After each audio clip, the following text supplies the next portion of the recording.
Hey you guys, welcome back to my video. I'm really excited to do this. My last video I did was the vision board, and it has been a while. You know why? Because I was sick. I was in the bathroom throwing up and not eating, curled up in fetus position in my bed. It was horrible. It was so horrible. But the good news is I have an awesome boss that let me change my time from when I could come into work, because it was one day I was doing good, next day it was like so it was wonderful. Now I am in my second trimester. Let me show you my little bump, my bumpity bump.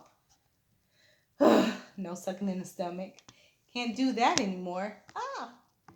You see? You know you're really pregnant when you have to put underclothes underneath your shirt so your shirt won't look crazy.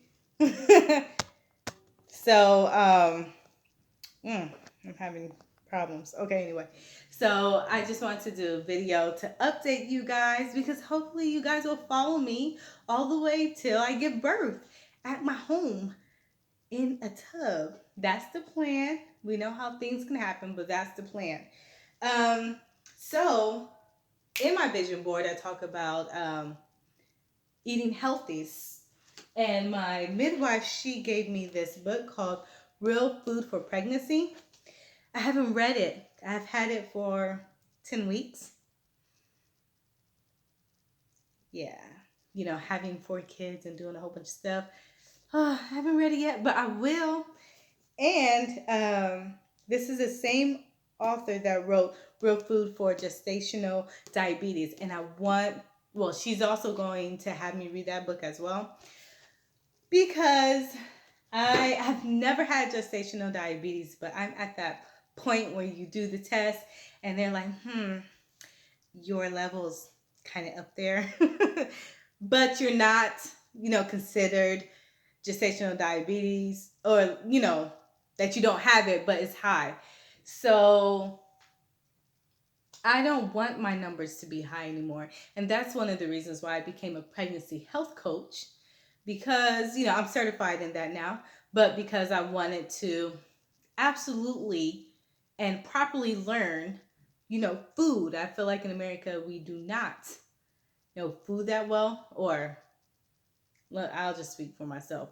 We know food, but it's just when we're eating so many boxes to choose from, and, I don't need to eat that kind of crap anymore. And my daughter, who's two, has severe eczema, so we needed to learn and really learn about food and ingredients and things like that, and reading the label because of her. So this certification is helping her, me, our family, this baby. So I'm really excited. So once I read that book, and then the other book that my midwife has recommended, I will relay that information to you guys. But I have to read it. The reason why I haven't read it is because I've been so busy working on my scholarship. This is 8 pages, but this is front to back. Front, back. So totally, it's like a total of 16 pages. And I have been working on that for my midwifery scholarship. That's why I've been sending out GoFundMe and Facebook fundraising for my midwifery training, because it costs a lot of money. So I was like, let me knock out some scholarships to help me as well. But that's why I've been busy and planning other things that has nothing to do with right now. That's part of my business. So I'm just a busy pregnant mom with pregnancy brain. Ugh. But I had to do a video because I haven't done one in a while. So there is something I want to talk about after 4 minutes of you just listening to me go blah blah blah blah. I Do you guys remember my video? I said there's no fear because I'm not afraid of childbirth. Okay. I'm not afraid of childbirth at all. I used to be. But my 4th baby cured that out of me. But there is something I am concerned about. So, my fourth baby, Eris, She's 2. She didn't come until 40 something weeks, 41 weeks. I mean, after 40 weeks, I don't even keep track. Whenever I go into labor, I go into labor. I think it was close to 41 weeks. But she she didn't flip until 39 weeks. She was still breech. And they say the more babies you have, because your uterus is not all tight and young like it used to be, it's all stretched out, right? That the baby has more room to flip, and you have a higher chance of having a breech baby. That's my concern, because that little girl did not turn until 39 weeks plus, or 39 weeks. That kind of scares me, because I want this baby, the 5th one, to be head down. And I have been concerned about this baby being breached, because they have so much room. My babies have just stretched me out. My uterus is done and tired. No, I shouldn't say that. I should not put that out there in the universe. Never mind. My uterus is tight and strong. But it has done this before. So I am concerned about that. So I wanted to let you guys know, even with all my experiences of being a doula, I am concerned about this baby being breached. Now, then, I have to think about this. If I'm concerned about this baby being breached, what am I going to do? Right? Usually you hear breech baby, like hospital, blah, blah, blah, C-section. I don't want a C-section. So if I don't want a C-section, what are you going to do, Joy? So it's like, okay, are you going to give birth breech? Is that what you're going to do?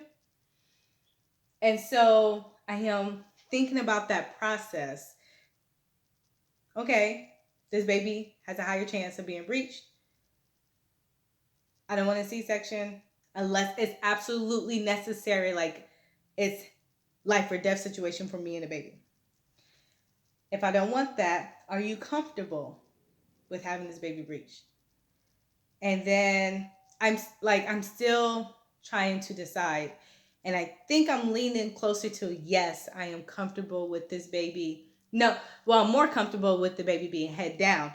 But if I have no choice, and I'm healthy, the baby's healthy, and everything is good, and I really don't need a C-section, will I try to birth this baby? Breech. Now, here's the problem.